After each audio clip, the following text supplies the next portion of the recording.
ఆడవాళ్ళకి ప్యూబర్టీ తొందరగా హిట్ అవ్వడానికి పాలు కూడా రీజన్ అని చెప్పి అంటున్నప్పుడు it was very shocking sir. 7-6 ఉన్న మా క్లినిక్లో 4 సంవత్సరాల అమ్మాయి ముట్టాయి. 4 years కా? రేపటి నుంచి జంతువుల పాలని తాగటం ఆపివేస్తే సంవత్సరంలోపు సగానికి సగం హాస్పిటల్ మూసుకోవాలి.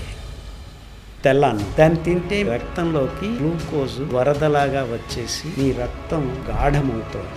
అదే మీరు మిల్లెట్ తిన్నారనుకోండి, గ్లూకోజ్ 5 గ్రాముల కంటే ఎక్కువ రానివ్వదు. సో ఇది కావాలా, ఇది కావాలి, ఇది తింటే ఆరోగ్యం అని మేము ప్రూవ్ చేసాం. ఇది తింటే రోగం అని మీ అందరికీ తెలుసు, అయినా మీరు ఒప్పుకోవట్లేదు. ఇది వరకు 104 మగవాళ్ళకి బాల్డెడ్ ఉంటే 10 లక్షల మందిలో ఒక్క ఆడామకి ఉండేది. హార్మోన్ బ్యాలెన్స్ గా ఉంటే ఆడవాళ్ళకి వెంట్రుకలు మూతి మీద రాకుండా తల మీద వస్తాయి. అమెరికా, యూరోప్ లో women shave more than men.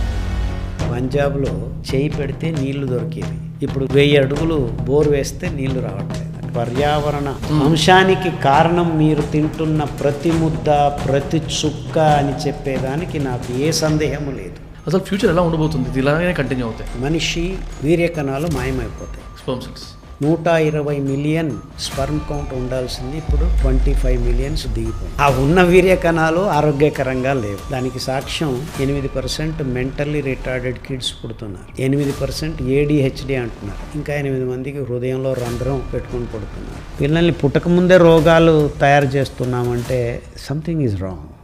Sir ఇప్పుడు కొన్ని రెగ్యులర్గా హెల్దీ హ్యాబిట్స్ అనుకుని లైఫ్ స్టైల్లో యాడ్ చేసుకుని కొన్ని ఉంటాయి కదా సార్, చెప్పండి. నాన్ సెన్స్, అద్భుతం, డెడ్లీ కెమికల్, దాన్ని కూడా మిల్లెట్ అంటున్నారు. ఇన్ని క్లెయిమ్స్ చేస్తున్నప్పుడు దీనికి ప్రూఫ్ ఏంటి? మీకు స్టాటిస్టిక్స్ చెప్తాను.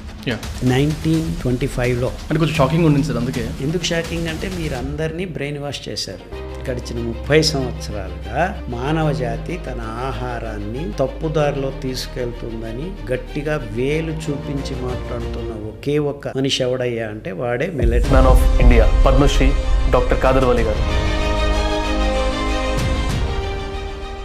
ఈ పాడ్కాస్ట్ స్టార్ట్ చేసే ముందు ఒక చిన్న విషయం. డాక్టర్ కాదర్వల్లి గారు US నుండి ఇండియాకి వచ్చి ఆల్మోస్ట్ 25 years నుంచి he's fighting to make us aware about millets and its importance.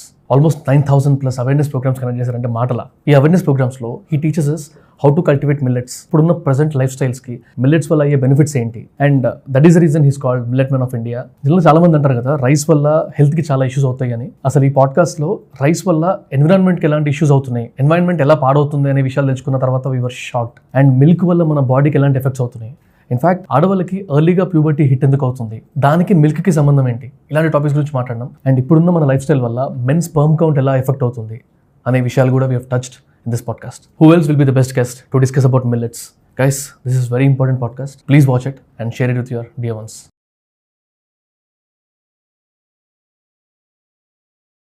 Krishi Ratna, PhD in steroids, agricultural scientist, అన్నిటికంటే మించి పద్మశ్రీ డాక్టర్ కాదర్వల్లి గారు. Thank you very much for accepting sir. Finally ఈ టైంలో అట్లీస్ట్ ఈవినింగ్ టైమ్స్లో ఇంత late evenings అనే time దొరికింది మాకు. వీ హవ్ సీన్ అంటే మీ స్కెడ్యూల్ కానీ, మీ రెగ్యులర్గా మీరు ఇన్వాల్వ్ అవుతున్న ఈవెంట్స్ కానివ్వండి, మీ స్టేజ్ షోస్ కానివ్వండి, అసలు amazing work sir. Thank you very much for taking all this kind of responsibility sir. Me speeches అన్ని ఆల్మోస్ట్ నేను నాకు తెలిసి ఒక 30-40 hours ఆఫ్ కాంటెంట్ కన్జ్యూమ్ చేశాను సార్. మీరు మాట్లాడిన విషయాలు కానీ, ఇంటర్వ్యూస్ కానివ్వండి, తెలుగు, ఇంగ్లీష్ అన్ని లాంగ్వేజెస్, అందులో కొన్ని స్టేట్మెంట్స్ రాసుకొని వచ్చా. వీటి గురించి ఖచ్చితంగా సార్ని అడగాల్సిందే.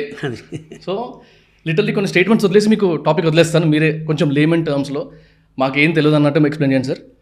నేను యాక్చువల్గా జనరల్గా ఒక నేరేటివ్ వింటాం కదా ఇంట్లో చిన్నప్పటి నుంచి పెరుగుతున్నప్పుడు.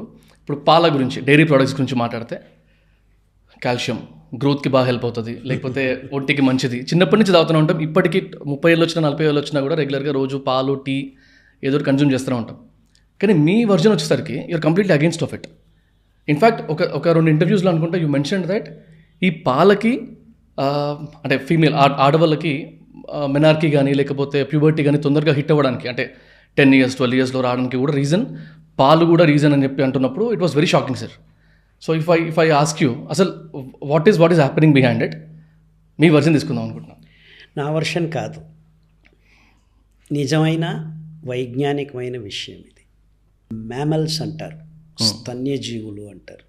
అంటే స్తనం నుంచి పుట్టిన పాపకు కానీ పిల్లోడికి కానీ పాలివ్వటం వైజ్ఞానికంగా మమేలియన్స్ అంటారు. అంటే ఏ జీవి అయినా పుట్టిన పాపకు పాలిస్తే మమేలియన్స్ అంటారు. కుక్క, పులి, ఏనుగు, గుర్రము, నక్క, మనిషి, రైట్. ఇంకా అనేక రకాలైన మమేలియన్స్ ఉన్నాయి. నువ్వు పుట్టావు మీ అమ్మకి. మీ అమ్మ ఏం చేసింది? మొదటిగా పాలిచ్చింది. అంతేనా? దాదాపుగా 9 నెలలు 10 నెలల వరకు పాలు మీదే ఉంటావు నువ్వు. మొదటి పండ్లు వచ్చేంత వరకు. నేనైతే 2 వరకు తాగినట్ట. నేను 3 సంవత్సరాల వరకు కూడా తాగాను. మా అమ్మ పాలిచ్చింది. రైట్. మీకు తమ్ముడు కానీ చెల్లెలు కానీ ఉందా? చెల్లెలు ఉంది. మీ చెల్లెలు పుట్టినప్పుడు మీ అమ్మ మీ చెల్లెలకు పాలిచ్చింది. అంతే. మీరు వెళ్ళి తాగారా? అప్పుడే ఆపేసా 2.5 years. అంటే వైజ్ఞానికంగా ప్రకృతిలో తల్లి తన పిల్లకు పాలిస్తుంది. సో ఆవు పాలిస్తుందంటే ఎవరికి ఇస్తుంది? తన బిడ్డకి. అంతే. మీరెందుకు తాగుతున్నారు? మీ తల్లి పాలే చెల్లెలకి ఇచ్చినప్పుడు మీరు ముట్టని పాలు, వేరే జంతువు తన పిల్ల కోసం అని ఇచ్చిన పాలని మీరందరూ మిషన్లు పెట్టి పీక్కుని కాల్షియం ఉందే అంటున్నారు. పాలల్లో కాల్షియం లేదు. 960 మిల్లీగ్రాములు మాత్రమే 1 లీటర్ పాలల్లో, ఆవు పాలల్లో.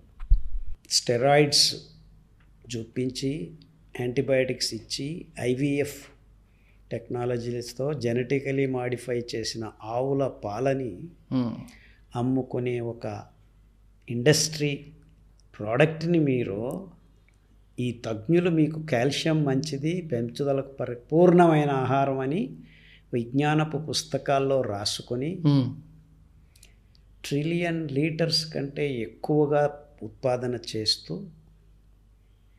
దాన్ని మీరందరూ తాగేట్టు చేసిన ఘనత వైట్ రెవల్యూషన్ అని మీ కళ్ళ ముందే ఉంది. నేను చెప్పిందేమీ, నేనేం జీనియస్ని కాదు. నేను అడిగింది 2 ప్రశ్నలు. నీ తల్లిపాలు నీకు, ఆవు పాలు దూడకు. అంతే. సో ఎందుకు ప్రజలందరూ పాలు తాగుతున్నారు నాకు అర్థం కాని విషయం. యాజ్ అ సైంటిస్ట్, నీ తల్లిపాలల్లో ఉన్న స్టెరాయిడ్ సమతులనం నీ పెరుగుదలకు కావాల్సిన అంశం. ఆవు దూడకు కావాల్సిన పెరుగుదలకు కావాల్సిన అంశాలు ఆవు పాలల్లో ఉంటాయి. రైట్. సో ఆ ఆవు పాలు తెచ్చి నీ నోట్లో వేస్తే జరిగింది ఇంతే, హార్మోన్ ఇంబ్యాలెన్స్ జరిగింది.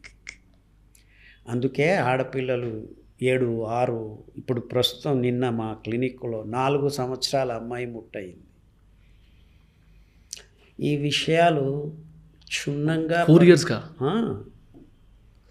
నేను 1987 అనుకుంటాను మొదటిసారి అమెరికాకి వెళ్ళినప్పుడు అక్కడ 6 సంవత్సరాల అమ్మాయి ముట్టైన ఘటనతో నా ప్రయాణం మొదలైంది. ఈ ఆహారం ఏమిటిది, పిచ్చోళ్ళు ప్రజలు ఇలా చేస్తున్నారు. సో వైజ్ఞానికమైన విషయాన్ని మార్చి మానవజాతి తలలో లేనిపోని అంశాలని దుప్పించి మీరందరూ అనుకుంటున్నది నాదేదో సపరేట్ వర్షన్ అని మీరు మొదలుపెట్టారు. అంటే కొంచెం షాకింగ్ ఉండింది సార్. అందుకే.